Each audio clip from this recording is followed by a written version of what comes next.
Welcome back to The Explainer, everyone. So in our last session, we went through some truly heartwarming early histories, right?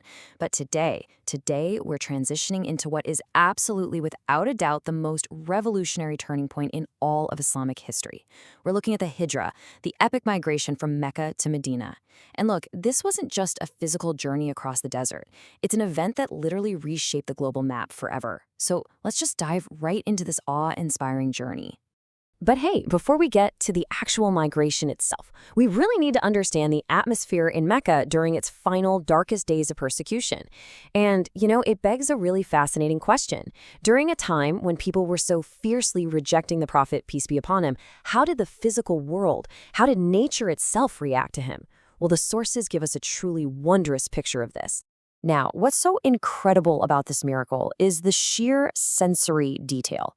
According to a narration from Abu Dar al-Ghifari, the Prophet was sitting with some of his companions, just holding a few small pebbles in his hand. And suddenly, the pebbles actually started making a sound. They were buzzing, literally buzzing like bees, praising Allah. The Prophet then placed these exact same pebbles into the hands of Abu Bakr, and they kept right on praising Allah. He passed them to Umar, then Uthman, and the miracle just continued. It's like even the very stones of the earth recognized the absolute truth that the leaders of Mecca were trying so desperately to deny. And speaking of that stubbornness, it really reached its absolute peak with the ultimate challenge. The leaders of the Quraysh demanded a sign that was impossible, totally undeniable. They said, split the moon in two. So by divine command, the Prophet simply pointed his finger, and right there, right before their very eyes, the moon cleanly divided. One half hovered right over Mount Abu Qubais, and the other half was directly opposite to it. It was this massive visual miracle in the night sky. Yet, how did the Quraysh react? They just stubbornly brushed this monumental event off, calling it, quote, continuous magic. And this exact moment was eternally captured in the Quran. Verses 1 and 2 of Surah Al-Qamar read, "The hour has come near and the moon has split in two. And if they see a miracle, they turn away and say, passing magic." I mean, this brilliantly shows how even the most undeniable physical proof right in front of their faces just wasn't enough for those who had already closed their hearts. They had completely rejected the truth, preferring to just follow their own desires. Section 1. The Inimitable Quranic Challenge. You see, the battles going on weren't just physical. They were intensely intellectual and linguistic, too. The Quraysh were spreading all this false propaganda, right? They were claiming that the Quran wasn't divine at all, but just the human poetry of the Prophet himself. So, to completely shatter this propaganda, a divine, open challenge was thrown down to the proudest, most eloquent poets and linguists of all of Arabia. The challenge was incredibly simple, yet totally impossible. It essentially said, if this is a human creation, then all of you, gather together and produce just a single surah, just one single chapter, like it. So the real kicker is how the Meccans responded to this. They tried, and I mean they tried desperately. They even went as far as hanging their absolute best poetic attempts right on the walls of the Kaaba to rival Surah Al-Kauthar. Now, to put that into perspective, Surah Al-Kauthar is literally the shortest chapter in the entire Quran. Yet, the greatest Arab poets utterly failed. They just couldn't match its brevity, its flawless linguistic perfection, or its infinite depth of meaning. Their failure completely exposed the limits of human poetry. It proved once and for all that the Quran was the ultimate divine word. Section 2. Dar al-Nadwah's Dark Conspiracy. So, while the Quraysh were clearly losing the intellectual battle, the situation for Muslims in Mecca was getting physically unbearable. Following the pledges at Aqaba, the Prophet permitted the Muslims to start secretly migrating to Medina. Just imagine that for a second. Leaving your ancestral home, your business, your whole life in the dead of night. As more and more homes in Mecca sat completely empty, the Meccan leaders started to panic. They realized they were bleeding influence, trade routes, and power. This total panic led them to gather in their council hall, Dar al-Nadwah, to hatch a dark conspiracy. Time was running out, and Abu Jahl proposed this highly calculated, diabolical three-step plan to assassinate the Prophet. Step 1, they'd select one strong, armed youth from every single tribe. Step 2, they would all strike the Prophet simultaneously. And Step 3, because the blood was technically spilled by all the tribes, the Prophet's clan Banu Hashim couldn't possibly wage war against everyone for revenge. They'd be forced to just accept blood money. It was a ruthless, completely foolproof political assassination plan. Well, or so they thought. Section 3. Night of the Migration. Okay, so the plan was fully in motion. Assassins armed with drawn swords had totally surrounded the Prophet's home. They were literally just waiting for him to step outside so they could strike. Now I want you to pause and really think about this for a second. Assassins are right outside your door waiting to take your life. What would be your absolute biggest worry? I mean, survival, right? But incredibly, the Prophet's biggest concern on this deadly night was something entirely different. His primary concern was actually returning the trusts, the gold, and the valuables of the very people trying to kill him. The amazing truth is, even though his enemies absolutely hated his message, they trusted him so implicitly that they still left their most precious belongings with him for safekeeping. Even staring death in the face, he upheld his eternal title as al-Sadiq and al-Amin, the truthful and the trustworthy. So, to make sure these valuables were properly returned, the Prophet called upon his cousin Hazrat Ali. He asked Hazrat Ali to sleep in his bed, wrapped in his own green cloak. And this is knowing full well that armed assassins were right outside waiting to kill whoever was in that bed. But Hazrat Ali joyfully risked his life without even a second thought. He acted as a decoy so the Prophet could escape, staying behind to return every single piece of gold to those enemies the very next morning. Talk about ultimate bravery. With Hazrat Ali safely in his bed, the Prophet stepped out of his house, and as he did, he recited this profoundly powerful verse from Surah Yasin. And we have put before them a barrier, and behind them a barrier, and covered them so they do not see. He picked up a handful of dust, threw it toward the waiting assassins, and then miraculously just walked right past them, completely unnoticed.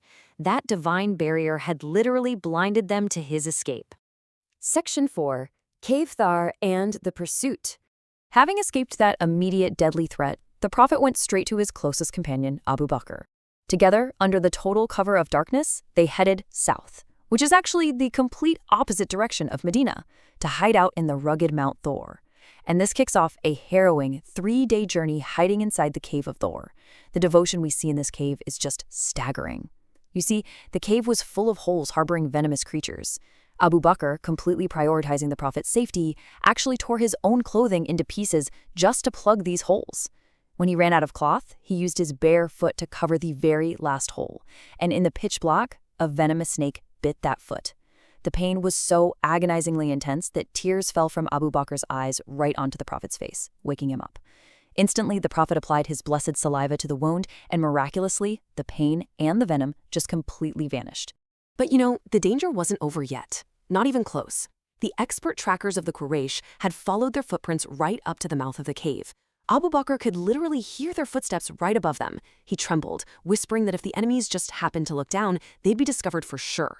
It was in this incredibly terrifying, tense moment that the Prophet delivered a line of such powerful, steady reassurance. He said, "La tahzan inna Allaha ma'ana." Do not grieve, indeed Allah is with us. And Allah's presence was manifested in literally the most remarkable way possible. I mean, think about it. How do you defeat the absolute greatest trackers in all of Arabia? You don't do it with a massive army. You do it with the most fragile of creatures.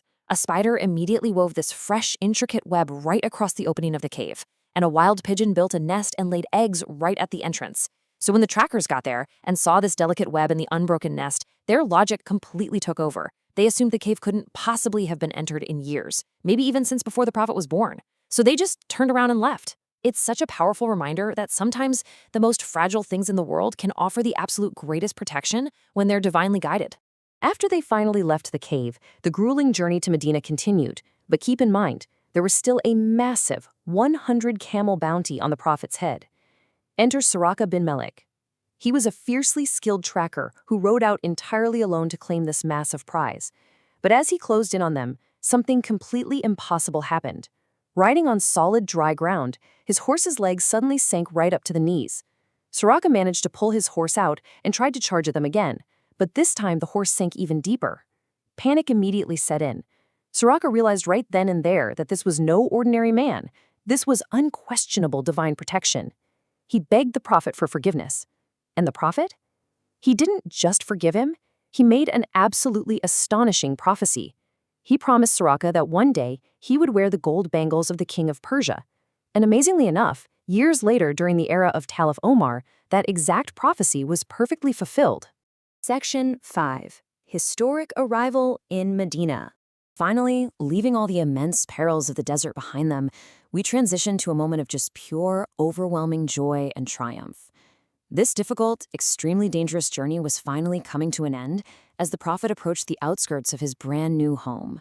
But before entering the main city itself, the Prophet actually paused for a few days at a place called Quba. Here, he laid the very physical and spiritual foundation of the brand new Islamic society by helping build Masjid Quba with his own blessed hands. It holds the incredible honor of being the very first mosque in all of Islamic history.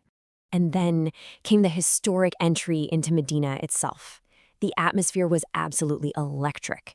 The women, the children, the everyday people of the city, they all climbed up onto their rooftops, their faces just shining with joy.